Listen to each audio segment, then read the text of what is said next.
Meu filho ou meu aluno encontra-se em processo de investigação diagnóstico. Como eu posso ajudar?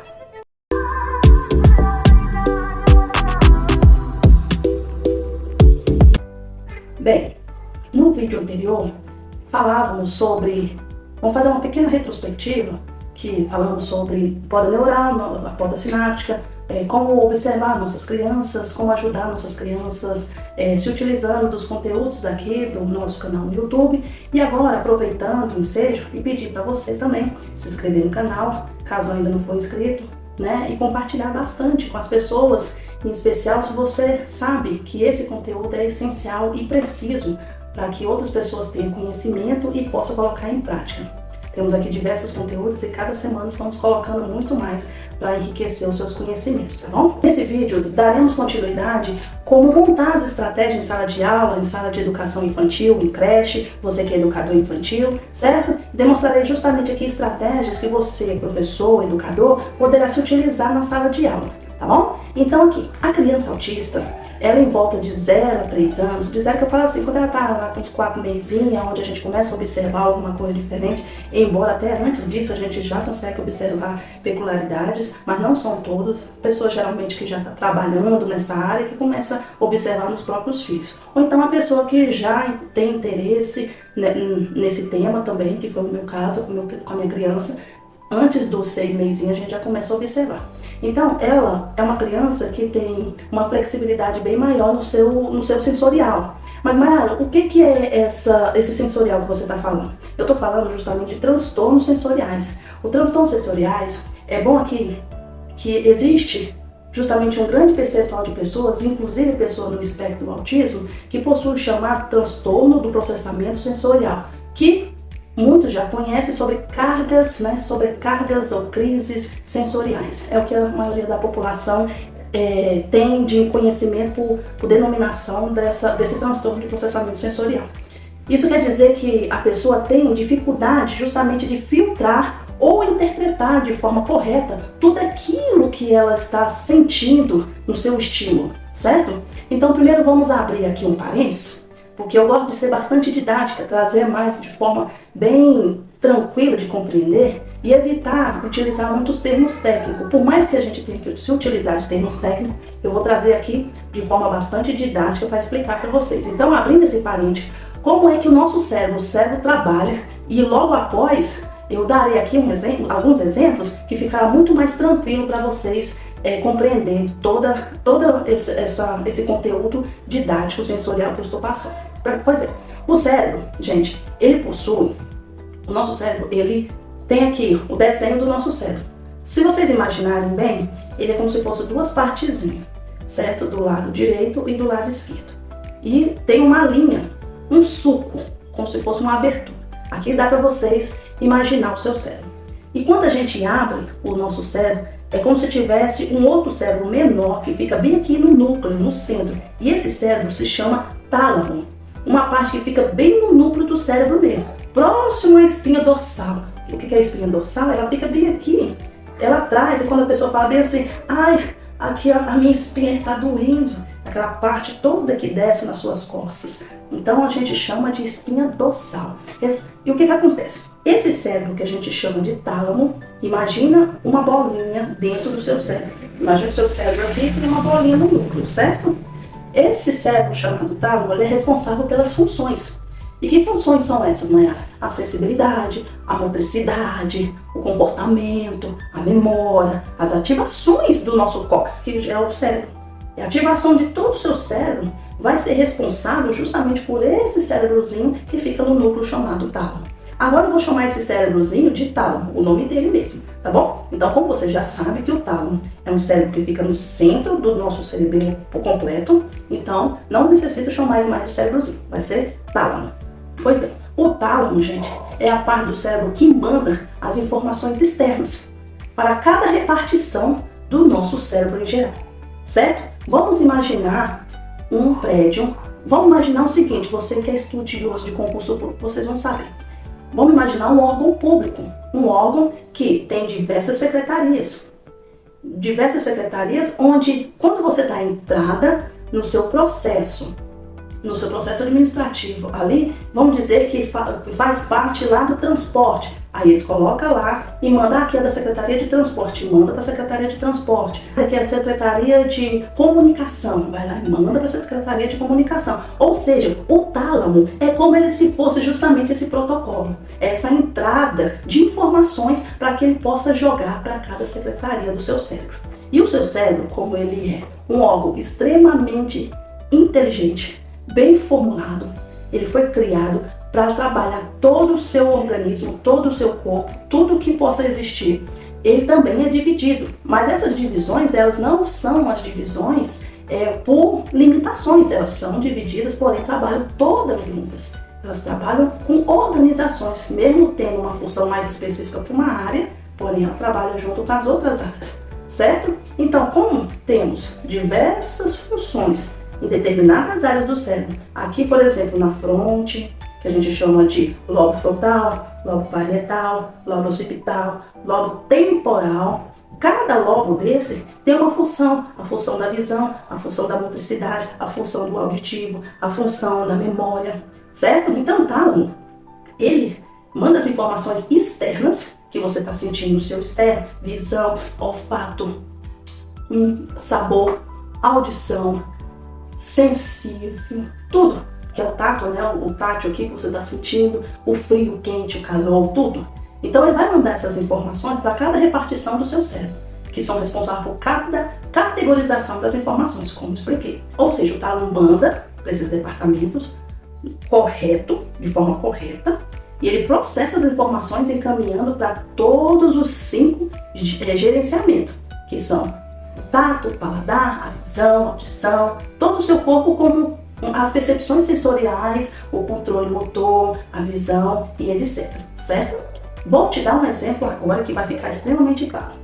Por exemplo, você está vendo algo, vamos ver aqui, a sua retina, né? Ela manda, aqui eu estou vendo, você também está vendo, a sua retina ela manda as informações para o seu tálamo. Eu estou aqui, olhei, a retina mandou a informação para o meu tálamo. O tálamo mandará essa informação para o departamento cerebral do cérebro que processa a seguinte informação. Maiara, está querendo enxergar esse objeto, né? Ela está querendo ver isso, enxergar o foguete. Então, para onde eu vou mandar a visão? O tálamo, ele manda justamente essa informação para o córtex cerebral na área específica da visão, que fica na parte de trás aqui do crânio, chamado de lobo occipital. Então, mas isso que eu estou falando para vocês é algo assim que vocês falam, nossa, mas é demorado. Porém, o tálamo, ele manda em tantos segundos, de milésimos de segundo, que é tão rápido que é como se fosse a velocidade da luz.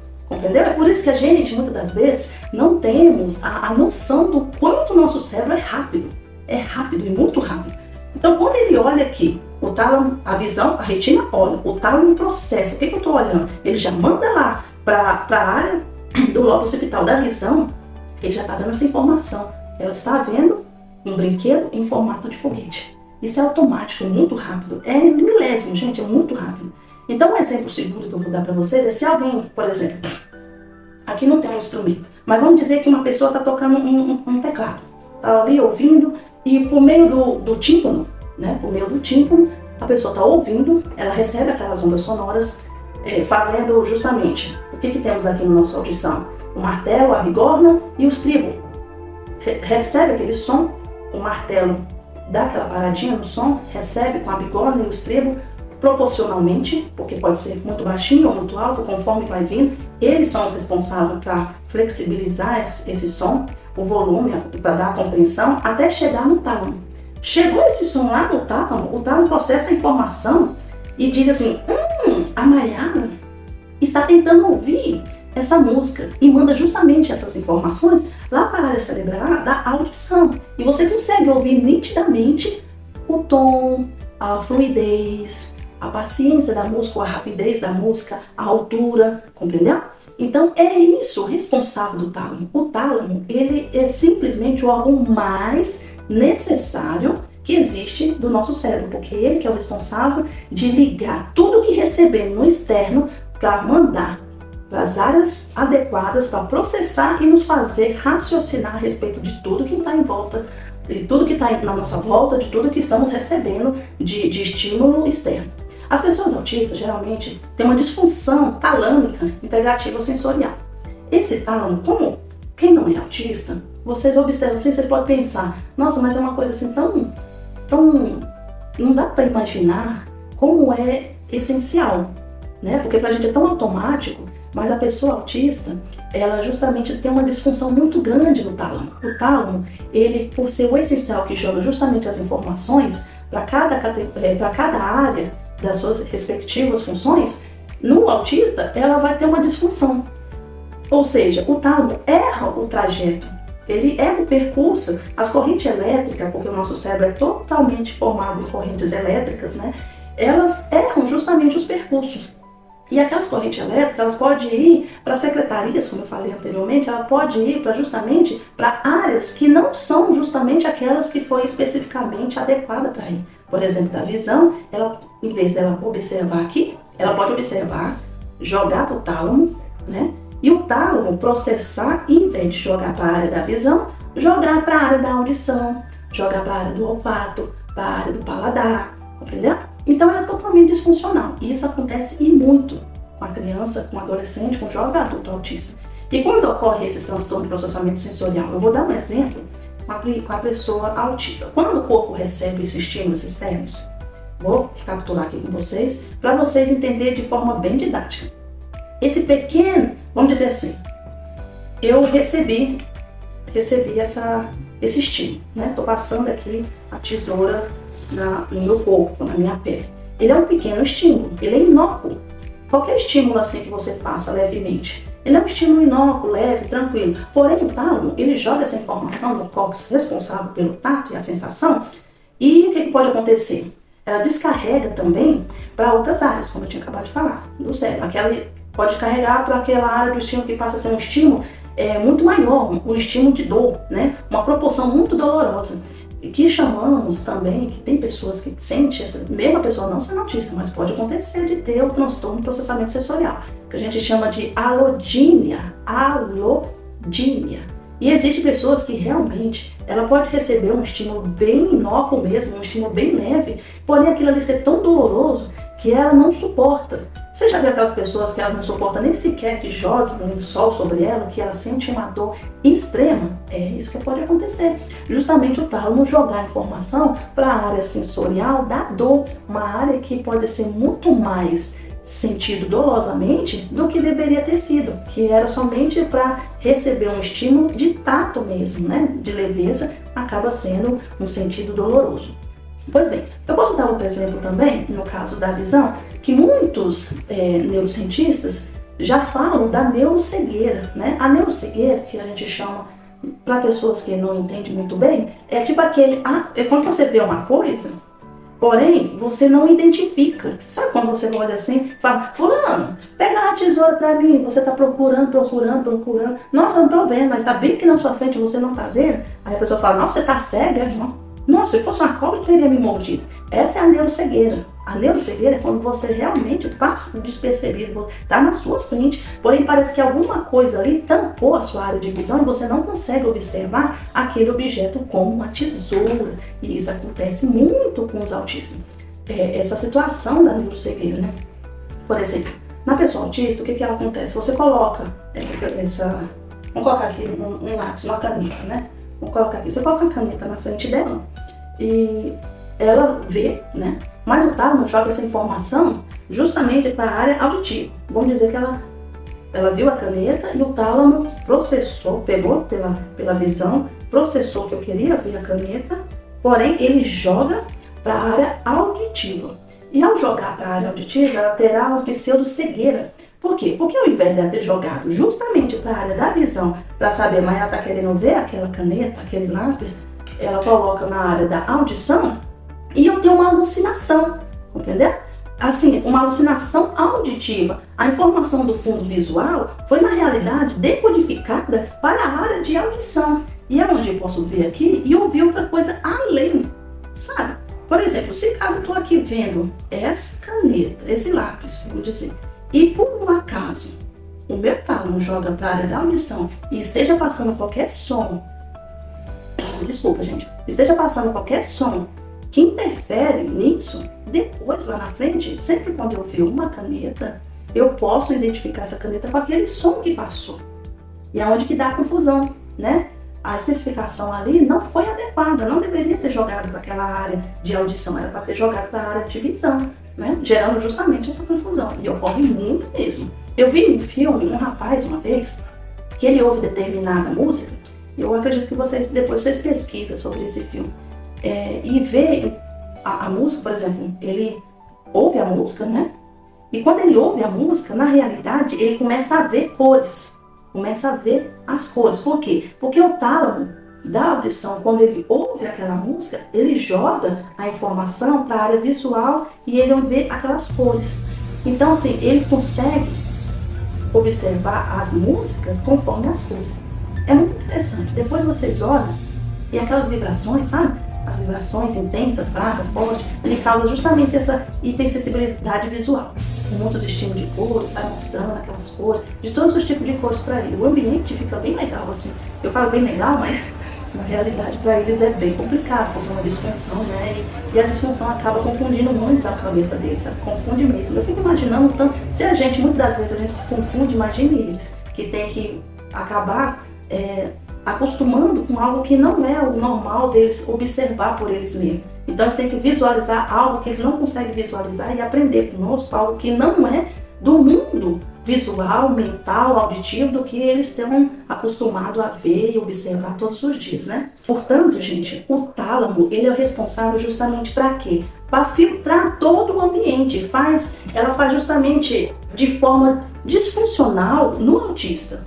Como ela é responsável para filtrar e ela faz de forma disfuncional no autista e na pessoa também que tem transtorno de processamento sensorial, ela acaba dificultando e tornando tudo confuso para eles. E essa confusão, ela afeta justamente um cérebrozinho que fica aqui na lateral. É como se ela ficasse no meio também, mas ela fica mais aqui na lateral da gente. Ela se chama amígdala. Ela fica bem aqui, que a gente chama de lobo temporal. Então, ela atinge a função dessa amígdala, que é justamente a responsável pelos nossos comportamentos primitivos. E que comportamentos primitivos são esses, Mayara? É justamente os comportamentos iniciais que a gente tem. É o comportamento do medo, da fuga, da sexualidade. E esses comportamentos primitivos que a gente tem, a gente nasce com elas e morre com elas, independente se elas vão ficar muito intensas ou vão ficar mais fracas. Isso vai conforme a gente vai sendo ensinado, moldado e treinado. Porém, esse comportamento primitivo, do medo, da fuga, ele sempre vai existir. Não tem como você acabar com esse sentimento, porque ele é um sentimento que já nascemos com ele. É o sentimento assim que é o comportamento humano, que não é só humano, que é de todo do ser vivo, que está já ligado desde quando nascemos, certo? Por isso que muitas vezes você vai ver autistas disfuncionais tendo comportamentos bastante disruptivos, de agressividade, de fuga, correndo, porque a disfunção talâmica, que joga justamente as informações na área que deveria jogar e não joga, faz com que cada vez mais o comportamento primitivo da pessoa se torne mais disfuncional, se torne um comportamento altamente, um comportamento de agressividade social, vamos dizer assim. Certo? Então é bom a gente saber disso, é bom a gente entender como é mais ou menos como funciona a cabecinha das nossas crianças e jovens autistas. Então, fechando o parênteses aqui, vamos para os transtornos sensoriais. Agora que vocês entenderam como o tálamo trabalha, jogando as informações para nossas outras áreas cerebrais, trava a língua. Então, sabendo disso, eu posso agora começar a falar um pouquinho com vocês a respeito dos transtornos sensoriais que temos. O tátil, o visual, o vestibular, o auditivo. Então, vamos separar aqui. Eu fiz aqui uma anotaçãozinha aqui, para eu poder passar para vocês todas essas informações de transtornos sensoriais. Pois bem, vamos falar aqui do transtorno sensorial tátil, que ele afeta a forma. O tátil, a gente já dá para imaginar mais ou menos, né? Que é o tato aqui, tudo bonitinho. E ele afeta justamente o que sentimos no nosso ambiente, as coisas que tocamos, as coisas que nos tocam, certo? E no tátil, a gente tem duas possibilidades aqui na criança, no jovem adulto autista. a pessoa ser hipersensível e a pessoa ser hipossensível. A pessoa hipersensível é aquela que sente tudo no extremo. O tálamo joga naquela área que a pessoa sente dor, sente tudo 100%, 200%, 300%. Aqui a tesourinha que eu falei que passa aqui, que é um sentimento leve, inócuo. Para aquela pessoa que é hipersensível, isso daqui já está pesado, doloroso, já está sentindo como se fosse um aperto, um tijolo em cima do braço dele, sabe? Então ela é a hipersensível. E tem a pessoa hipo.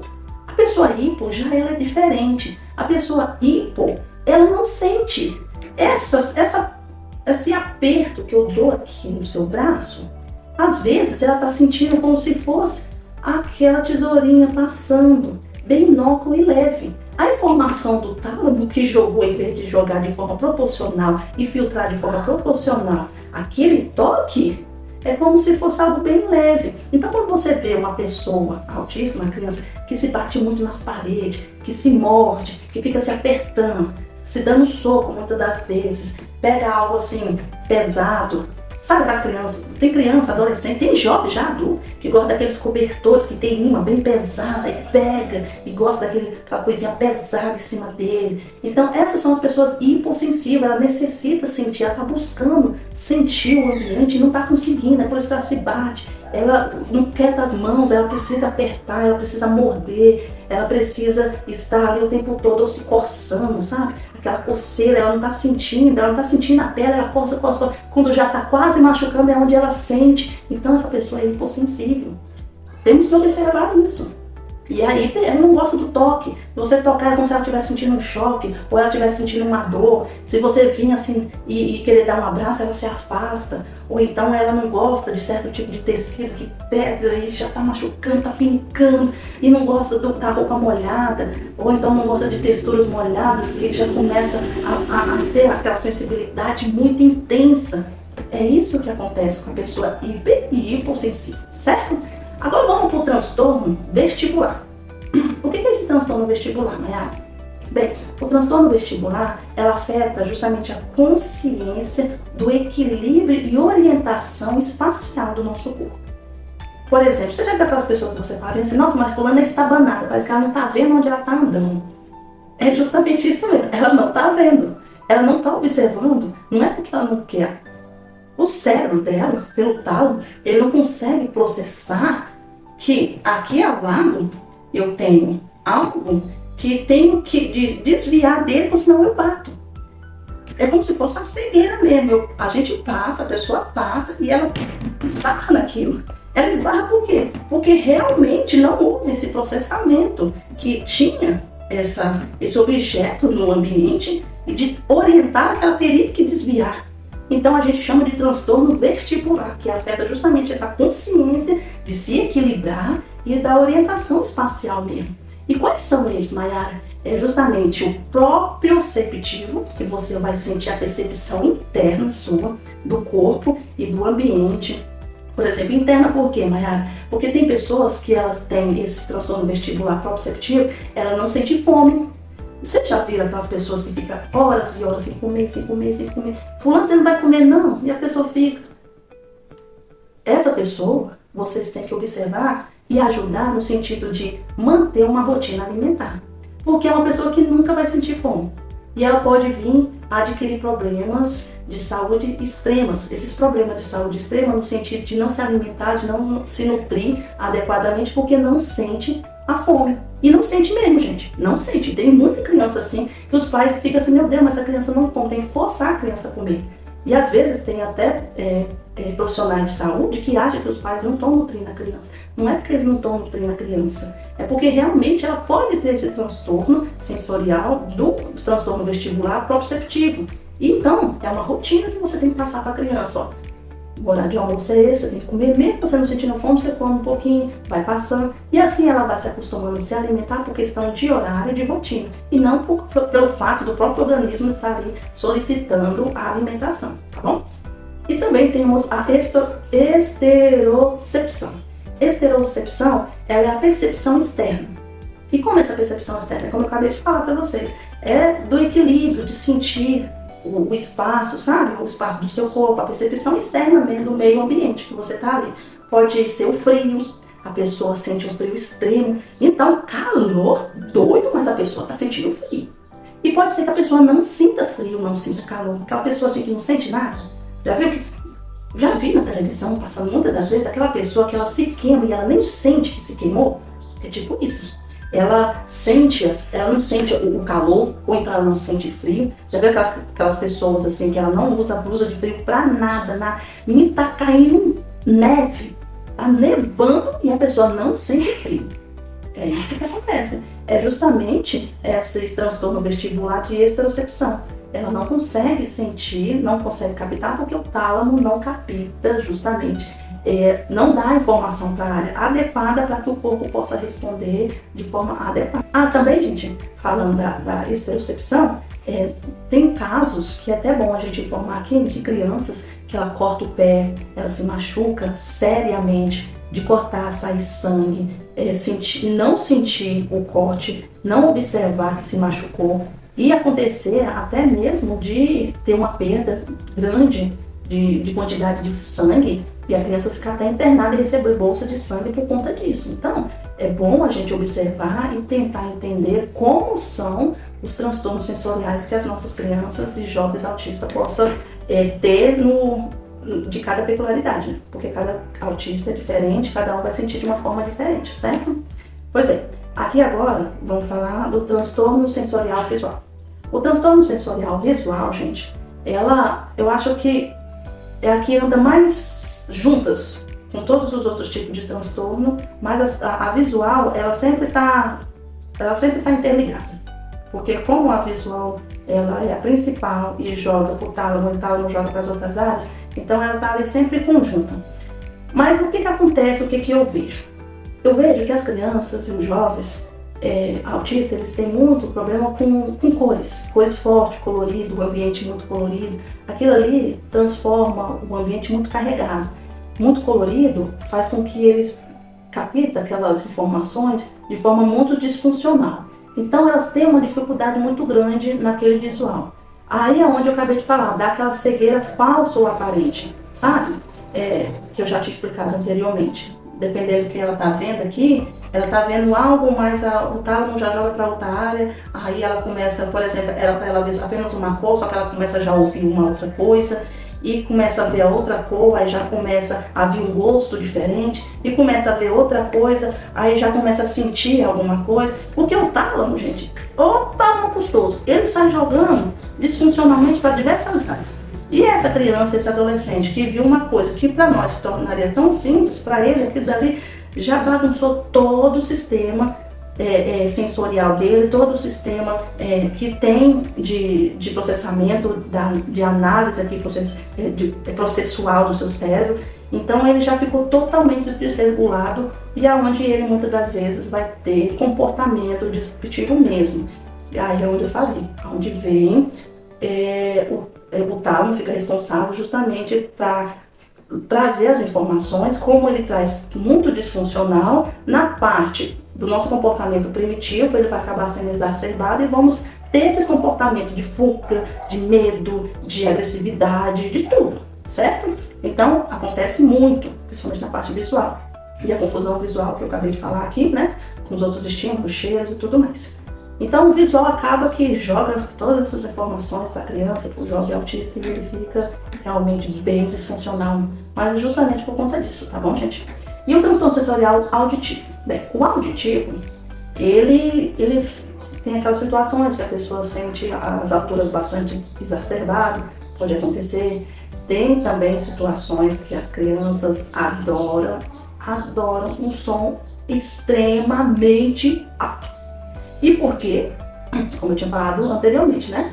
Aqui no nosso ouvido, a gente recebe no tímpano, depois o martelo, que vem a bigorna, tudo, ele segura aquele som de forma proporcional que possa mandar ao tálamo, para o tálamo mandar para a área auditiva do que eu estou ouvindo. Porém, tem crianças e jovens autistas que podem receber aquele som, aquela vibração sonora de forma que para nós é muito alto, porém para ele, quando chega, ele chega mais baixa, bem mais tranquila, bem mais, vamos dizer assim, bem mais suave, e ele gosta, Mas pra gente está extremamente alto, porque realmente está alto, mas pela disfunção que ele recebe, para ele tá tranquilo, e ele ama.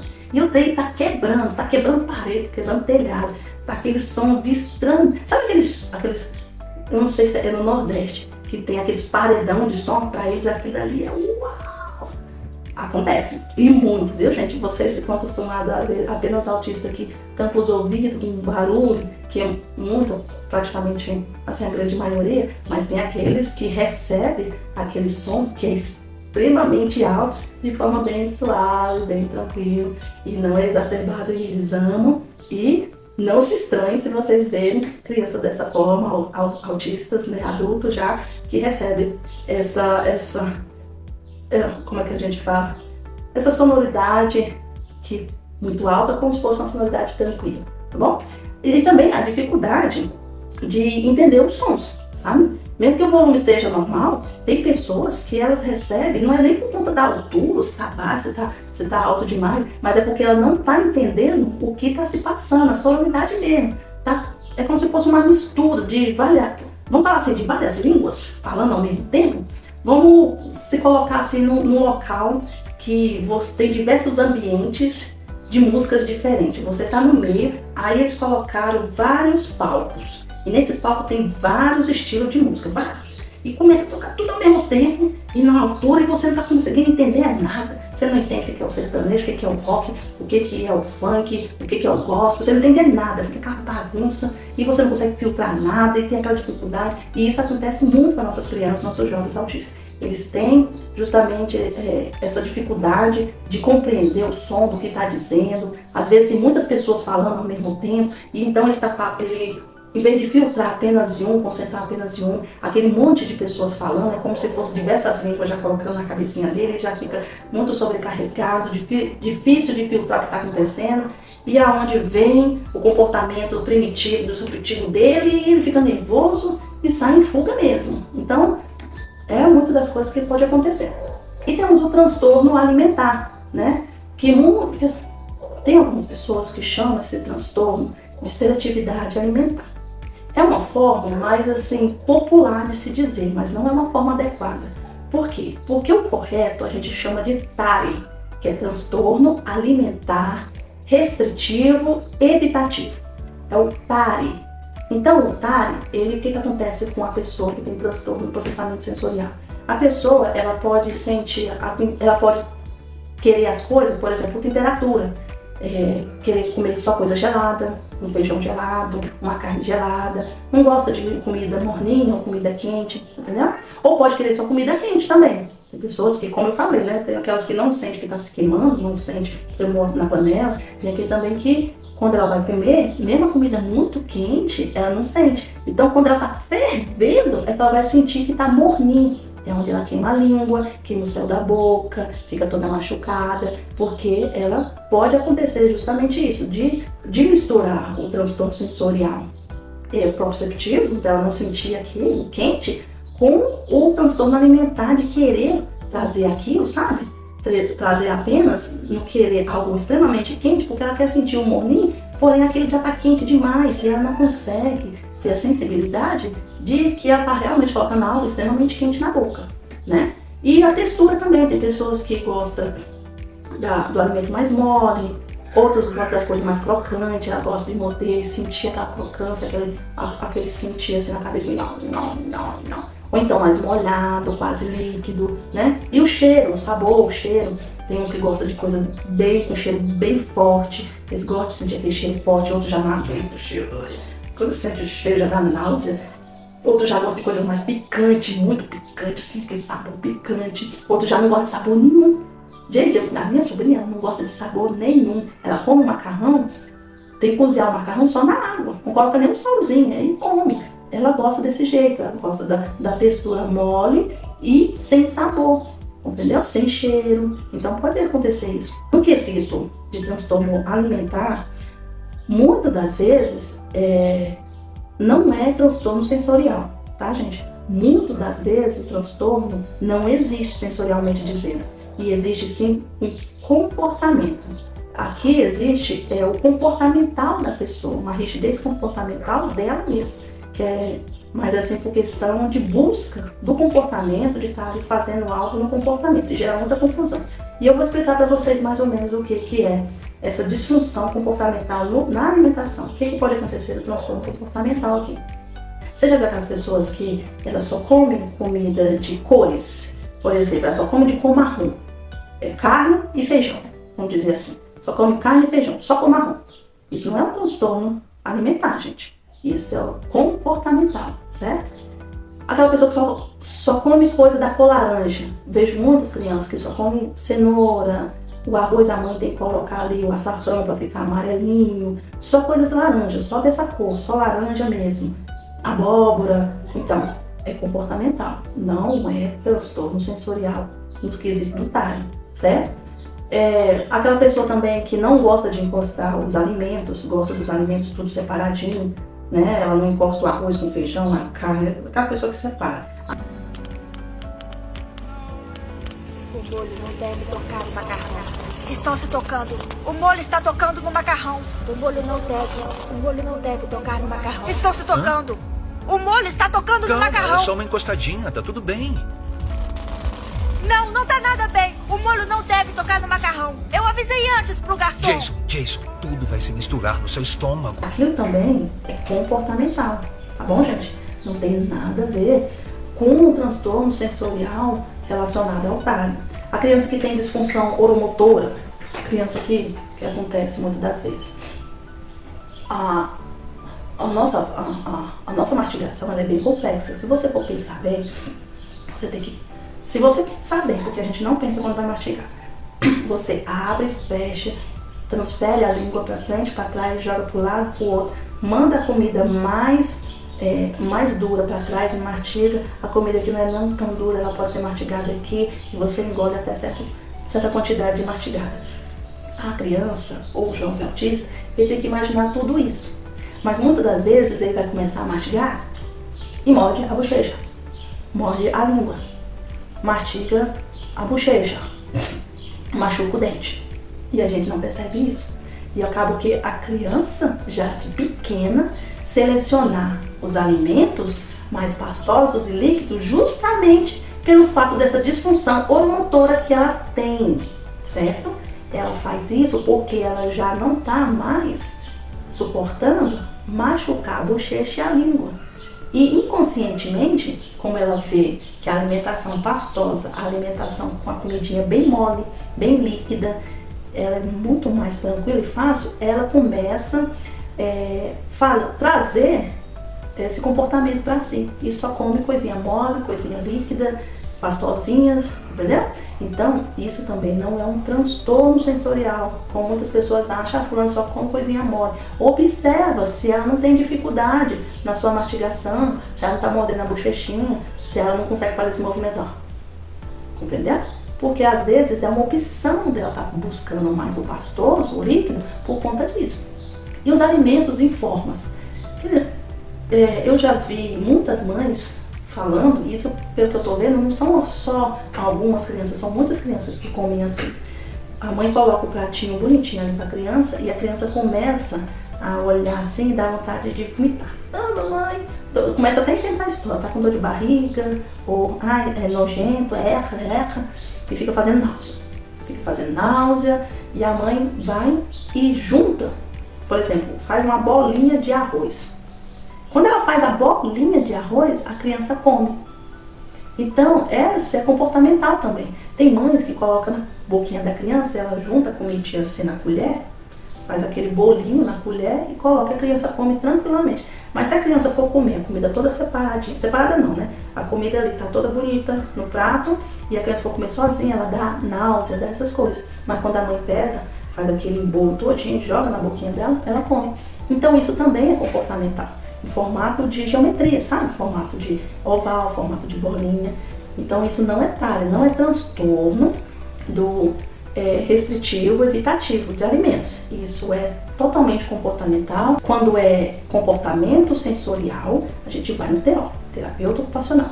Quando é comportamental, a gente tem que buscar um analista de comportamento. Aí sim, ele vai ajudar com excelência nessa situação desses comportamentos, ok?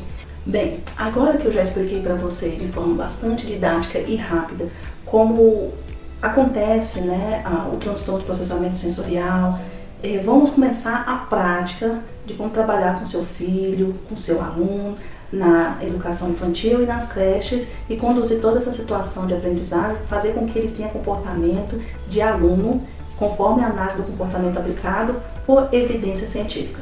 Mas como esse vídeo vai ficar extremamente grande e foi necessário justamente passar todas essas informações para que você comece a trabalhar de forma adequada com seu aluno, com a sua criança, com seu pupilo, vamos deixar para a próxima aula, certo? Para o próximo vídeo. Eu agradeço demais todos vocês que estão acompanhando a gente aqui no canal, que está trazendo as experiências de vocês. E vamos terminando aqui essa aulinha. Espero que vocês tenham gostado muito, muito, muito. Eu espero que eu tenha sido bastante didática, trazendo assim de forma bem clara e precisa para que vocês possam compreender. Deixa aqui seus comentários, tá bom? Deixa seus comentários, pode falar os seus testemunhos, pode também falar suas críticas, desde que vocês tenham suas críticas de forma bastante educada, de forma que não tenha grosseria, não tenha palavrões. Vão ser sempre muito bem-vindos, porque o nosso crescimento é através das críticas construtivas, os seus elogios também, quem quiser elogiar, vão ser muito bem-vindos também, tá bom? E se inscreva no canal, gente, se inscreva no canal, ativa o sino para você ser notificado quando tiver sempre um vídeo novo. Todas as semanas a gente traz vídeos novos. E não deixe de se inscrever se caso você não seja inscrito. Compartilha com muita gente. Compartilha com você que sabe que é um conteúdo necessário, é um conteúdo de qualidade, para aqueles que necessitam de ouvir, necessitam dessa prática, necessitam compreender e aprender aqui conosco, tá certo? Eu deixo um beijão no seu coração, um forte abraço e que Deus te abençoe sempre, todos os dias. Até o próximo vídeo. Até mais. Tchau, tchau.